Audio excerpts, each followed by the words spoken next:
अस्सलाम वालेकुम स्टूडेंट्स, आज हम एक नई वीडियो के साथ आपकी खिदमत में हाजिर हुए हैं। आज की वीडियो में हम रिव्यू एक्सरसाइज के क्वेश्चन नंबर 7, 8, 9 और 10 को सॉल्व करेंगे। इसका सबसे पहले क्वेश्चन आपके पास है कि write the following as a single logarithm.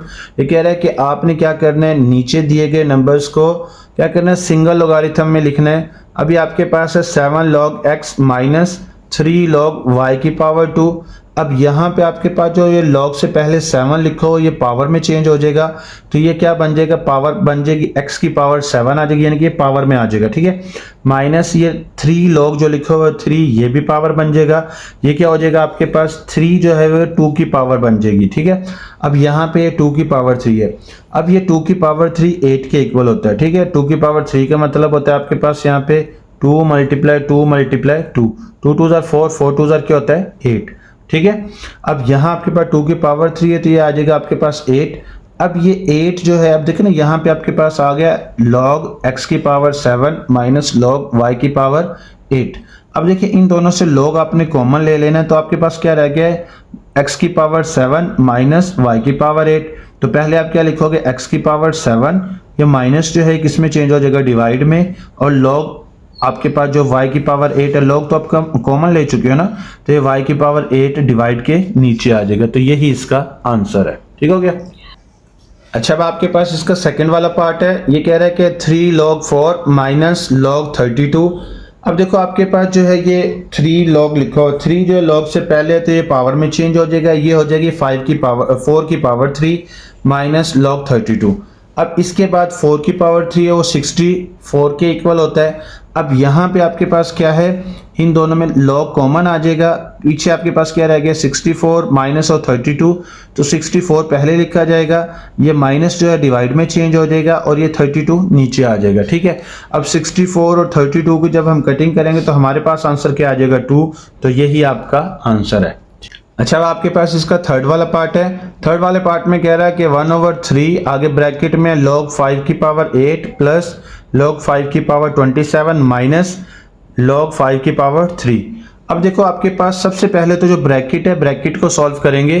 अब ब्रैकेट के अंदर देखो आपके पास log 5 कॉमन है, तो log 5 कॉमन आ गया, तो पीछे आपके पास 8 प्लस और 27 रह गया।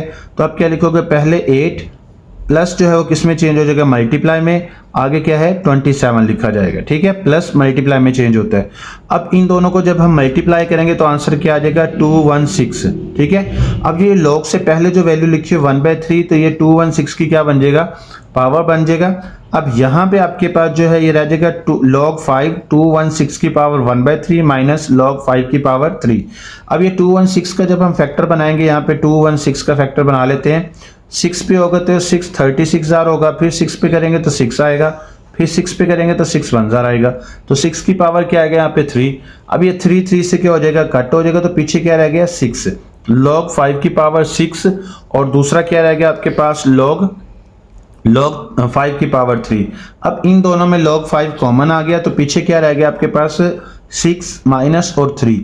तो पहले आप 6 लिखोगे, जो माइनस है वो डिवाइड में चेंज हो जाएगा, डिवाइडेड बाय 3 आ जाएगा। ठीक है, अब 6 और 3 की जब कटिंग करेंगे तो आंसर क्या आएगा, log 5 की पावर 2।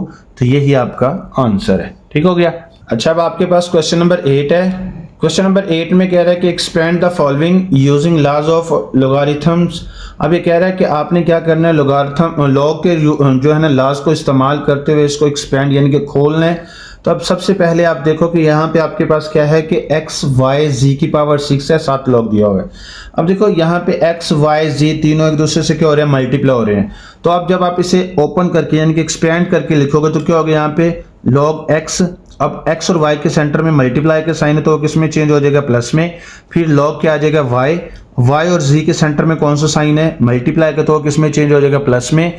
फिर आपके पास क्या आ जाएगा यहाँ पे log z की पावर 6। ठीक है, अब यहाँ पे log x भी ऐसे आएगा, log y भी ऐसे आएगा, प्लस आगे ये जो पावर है ना z की पावर 6 है, तो ये पावर क्या आ जाएगी, log से पहले आ जाएगी, तो यहाँ पे क्या आ जाएगा 6 log z। तो यही आपका आंसर है। ठीक हो गया। अच्छा, अब आपके पास इसका सेकंड वाला क्वेश्चन है। ये कह रहा है कि log 3 की power m5 n3 6 under root. ठीक है, 6 अंडर रूट में दिया हुआ ये अब यहाँ पे आप क्या करोगे, सबसे पहले तो जो ये अंडर रूट में लिखा हुआ है ना, तो इसको अपने एक्सपोनेंशियल फॉर्म में लिखना है।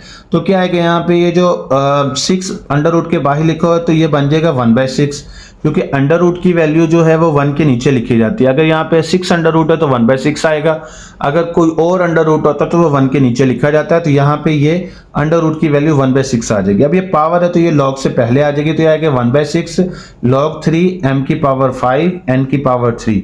ठीक है, अब यहाँ पे ये log ये 1/6 तो इसी तरह कॉमन आ गया। अब ये log 3 जो है इन दोनों के साथ है, m और n के सेंटर में मल्टीप्लाई का साइन है, तो ये क्या आ जाएगा log 3 m की पावर 5, m और n के सेंटर में मल्टीप्लाई का साइन है तो इसमें चेंज हो जाएगा प्लस में। आगे क्या आएगा आपके पास log 3 की पावर log 3, आगे क्या है इसकी पावर है n की पावर 3। ठीक है, अब ये जो पावर है ना m के ऊपर, तो इसे हम log से पहले ले आएंगे तो ये क्या बन जाएगा 5, ये 1/6 ऐसे ही आएगा, तो ये क्या आएगा 5 log 3 की पावर m प्लस आगे क्या आएगा 3 स्टार्ट पे आ जाएगा, तो क्या आएगा ये 3 log 3 की पावर n। तो यही आपका आंसर है। ठीक हो गया। अच्छा, अब आपके पास क्वेश्चन नंबर 3 है। क्वेश्चन नंबर 3 में कह रहा है कि log √8x की पावर 3। तो सबसे पहले आप यहाँ पे 8 का फैक्टर बना लोगे। 8 जो है वो क्या बनेगा 2 की पावर 3, ये इसका फैक्टर बनाया हुआ है। ठीक है, ये आपके पास 2 की पावर 3 आ जाएगा। अब इससे अगले स्टेप में आपने क्या करना है, ये अंडर रूट को खत्म करेंगे तो 1/2 आ जाएगा। अब इन दोनों की बेस क्या है, सेम है, तो यहाँ पे क्या सेम कह रहा हूँ, सॉरी, पावर इसकी सेम है, तो इसका जो है ना 3 क्या आ जाएगा कॉमन आ जाएगा। तो ये है होल क्यूब, यानी कि दोनों की पावर 3 है तो इसलिए 3 क्या आ जाएगा कॉमन आ जाएगा। अब ये आ जाएगा 3 मल्टीप्लाई 1/2 पहले से था ऑलरेडी। अब ये 3 जो है 1 से मल्टीप्लाई होकर क्या आ जाएगा 3 डिवाइडेड बाई 2 ऐसे ही आ जाएगा। अब ये पावर आपके पास बन गया था, क्या पावर आ गया आपके पास 3/2, ये log से पहले आ जाएगी तो log 2x है। 2 और x के दरमियान कौन सा साइन है, मल्टीप्लाई का साइन है, तो ये किस में चेंज हो जाएगा प्लस में। तो क्या आएगा यहाँ पे log x log 2 आएगा, यहाँ पे क्या आएगा यहाँ पे log 2 प्लस क्या आ जाएगा यहाँ पे log x। तो यही इसका आंसर है। ठीक हो गया। अच्छा, अब आपके पास क्वेश्चन नंबर 9 है। क्वेश्चन नंबर 9 में कह रहा है कि find values of the following with the help of logarithm table. अब ये कह रहा है कि लॉगरिथम टेबल को इस्तेमाल करते हुए आपने x की वैल्यू को फाइंड करना है, यानी कि जो भी वैल्यू दी हुई है उसको फाइंड करना है। अब यहाँ पे आप क्या करोगे, सबसे पहले जो आपके पास क्वेश्चन दिए हुए उसको लेट करोगे कि ये x के इक्वल है। ठीक है, x के इक्वल कर लिया। जैसे ही x के इक्वल कर लो तो उसके बाद नेक्स्ट स्टेप आपके पास क्या होगा, taking log on both side, यानी कि दोनों तरफ आपने क्या कर देना है, यहाँ पे लॉग ले लेना है। लॉग ले लोगे तो इसके बाद आपने इसको जो ये आपके पास अंडर रूट में लिखा है तो इसको एक्सपोनेंशियल फॉर्म में लिखेंगे, तो ये थर्ड अंडर रूट है तो यहाँ पे 1/3 आ जाएगा जब इसको खत्म करेंगे तो। ठीक है, एक्सपोनेंट फॉर्म में लिखेंगे तो ये आ जाएगा 1/3। अब ये 1/3 लॉग से पहले आ जाएगा। ठीक है, ये आएगा 1/3 log 68.24। अब जब इसका लॉग लेंगे, 1/3 ऐसे ही आएगा, इसका जब हम लॉग लेंगे, लॉग का साइन प्रेस करके आगे कैलकुलेटर पे लिखोगे 68.24 तो आपके पास आंसर आएगा 1.8340। अब ये जो आपके पास आंसर आया इसको आपने 3 से डिवाइड कर देना है। 3 से डिवाइड करोगे तो आपके पास आंसर आएगा 0.6113। अब जब ये लॉग है इस तरफ आगे क्या हो जाएगा एंटी लॉग, जब आप इसका एंटी लॉग लोगे तो उसका आंसर आएगा, अच्छा जब आप उसका एंटी लॉग लोगे तो एंटी लॉग लेने के बाद आपका आंसर क्या आ जाएगा 4.086। ठीक है, तो ये इसका आंसर आ जाएगा। ठीक हो गया। अच्छा, इसके बाद इसका सेकंड वाला पार्ट है। सेकंड वाले पार्ट में कह रहा है कि 319.8 मल्टीप्लाई 3.543। अब इसको भी सबसे पहले आपने क्या करना है कि ये सारी वैल्यू किसके इक्वल है, x के इक्वल है, लेट कर लेना है। ठीक है, अब लेट करने के बाद नेक्स्ट स्टेप आपने क्या करना है, taking log on both side, दोनों तरफ आपने लॉग ले लेना है, तो ये बन जाएगा log x और आगे फिर ये इस पूरी वैल्यू को ब्रैकेट में लिख के इसके बाहर आपने क्या लिख देना है log, फिर इसको आपने क्या लिख देना है सम और डिफरेंस की फॉर्म में लिखना है, तो ये आ जाएगा log 319.8, आगे मल्टीप्लाई किस में चेंज हो जाएगा प्लस में, तो log इसके साथ भी क्या लिख दोगे आप log 3.543। ठीक है, ये हो गया। अच्छा, जब आप क्या करोगे कैलकुलेटर पे log का साइन प्रेस करके 319.8 लिखोगे तो आपके पास आंसर क्या आ जाएगा 2.5049 प्लस ऐसे ही आएगा। जब आप कैलकुलेटर पे लिखोगे log 3.543 तो आपके पास आंसर क्या आएगा 0.5493। जब इन दोनों का प्लस करोगे तो आपके पास आंसर क्या आएगा 3.0542। ठीक है, तो ये इसका आंसर आएगा। अब इसके बाद आगे आपने क्या करना है, ये log इस तरफ आगे क्या हो जाएगा एंटी लॉग, जब आप इसका एंटी लॉग लोगे तो आपके पास आंसर आएगा 1133। तो यही आपके पास आपका आंसर है। ठीक हो गया। अच्छा, अब आपके पास इसका थर्ड वाला क्वेश्चन है। थर्ड वाले क्वेश्चन में आपके पास 36.12 मल्टीप्लाई 750.9 डिवाइडेड बाय 113.2 मल्टीप्लाई 9.98, ये आपके पास वैल्यू दी हुई है। तो आप क्या करोगे, लेट करोगे कि सारी वैल्यू जो है ना किसके इक्वल है, एक्स के इक्वल। लेट करने के बाद नेक्स्ट स्टेप आपके पास क्या होगा, taking log on both side, दोनों तरफ आपने क्या करना है, लॉग ले लेना है। तो यहाँ पे क्या आएगा, log x is equal to क्या आ जाएगा, लॉग आगे पूरी अमाउंट लिखोगे। अब इसको आपने सम और डिफरेंस की फॉर्म में लिखना है। तो यहाँ पे क्या आएगा, लॉग ये 36.12 आगे मल्टीप्लाई किस में चेंज हो जाएगा, प्लस में। तो क्या आएगा, log 750.9 आगे नीचे वाली वैल्यूज को आपने माइनस में लिखना है, ये दोनों वैल्यूज को, ठीक है। तो क्या आएगा, माइनस log 113.2 आगे ये जो मल्टीप्लाई है, मल्टीप्लाई लेकिन लिखा नीचे हुआ है, तो ये क्या आएगा आपके पास माइनस में ही आएगा।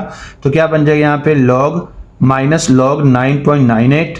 अब यहाँ पे क्या करोगे, जब इसका log लोगे कैलकुलेटर पे तो आंसर आएगा 1.5577, अगर प्लस का साइन, इसका log लोगे तो आंसर क्या आएगा आपके पास 2.8756, आगे माइनस इसका log लोगे तो आपके पास आएगा 2.0538, जब आगे log लोगे तो आंसर क्या आएगा आपके पास 0.9991, ठीक है। अच्छा, अब आपने क्या करना है कि जो प्लस वाली वैल्यूज हैं, पहली दो वैल्यूज उन दोनों को इकट्ठा कर लेना है, जो माइनस वाली हैं उन दोनों को इकट्ठा कर लेना है। प्लस वाली को इकट्ठा करने से ये आंसर आया, माइनस वाली को इकट्ठा करने से ये आंसर आ गया। अब इस पहली वैल्यू से दूसरी वैल्यू को माइनस करेंगे तो आपके पास आंसर आ जाएगा 1.3804।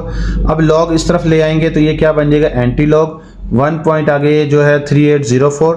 जब इसका आप एंटी लॉग लोगे तो आपके पास आएगा 24.01।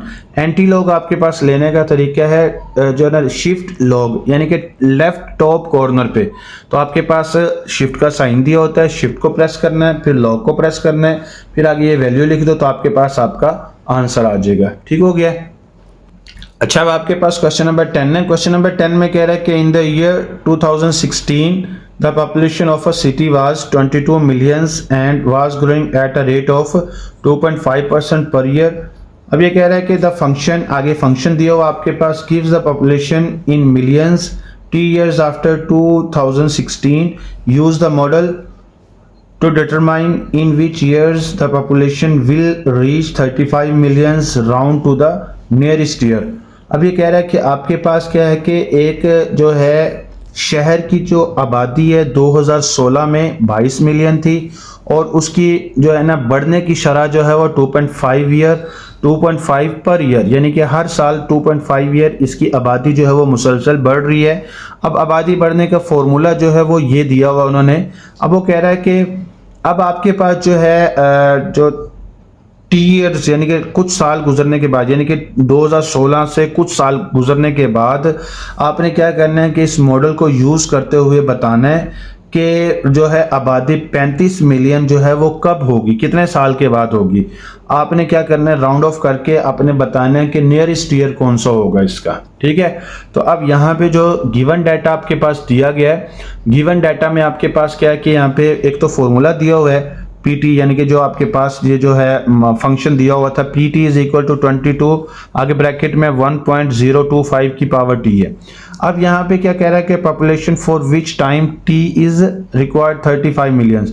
अब वो कह रहा है कि यहाँ पे जो है जो आपके पास है टी टाइम गुजरने के बाद जो पॉपुलेशन है जो कि 35 मिलियंस हो जाएगी, वो आपने यहाँ पे रिप्लेस कर देनी है। पी टी की जगह पे आप क्या लिख दोगे, 35 लिख दोगे। अब इज इक्वल टू क्या आएगा आपके पास, ये फॉर्मूला इसी तरह ही है। अब ये 22 इस तरफ मल्टीप्लाई, तो इस तरफ क्या हो जाएगा डिवाइड। 32 को जब हम मल्टीप्लाई डिवाइड करेंगे 22 के साथ तो आंसर क्या आएगा 1.5909।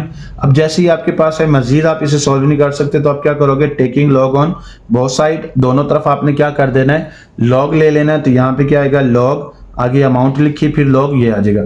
अच्छा, जब इसका लॉग लोगे तो आपके पास आंसर आएगा 0.2016 इज इक्वल टू, ये टी जो पावर है तो ये स्टार्ट लॉग से पहले आ जाएगी, टी लॉग आगे ये अमाउंट है। अच्छा, ये अमाउंट तो आगे थी, अब ये is equal to T, T के बाद आगे जो आपके पास वैल्यू लिखी थी 1.025, तो उसका जब आप लॉग लोगे तो उसका आंसर आएगा 0.0107। ठीक है, तो अब ये मल्टीप्लाई तो इस तरफ आके हो जाएगा डिवाइड, जब इसको डिवाइड करेंगे तो आंसर आ जाएगा आपके पास 18.84। ठीक है, इज इक्वल टू टी। अब इसे जब आप राउंड ऑफ करोगे तो आपके पास क्या बन जाएगा, ये 18 किस में चेंज हो जाएगा, 19 में चेंज हो जाएगा। तो अब यहाँ पे आपके पास ये कह रहा है कि the population of the city will be 35 millions in 2035, 19 year after 2016। अब ये कह रहा है कि जो है इस शहर की आबादी 35 मिलियंस जो है वो 2035 में जाके होगी 19 साल के बाद। 2016 से 19 साल के बाद इसकी आबादी जो है 2035 में कितनी हो जाएगी? 35 मिलियन हो जाएगी। तो यही इसका आंसर है। मिलते हैं नई वीडियो में, तब तक के लिए अल्लाह हाफिज़।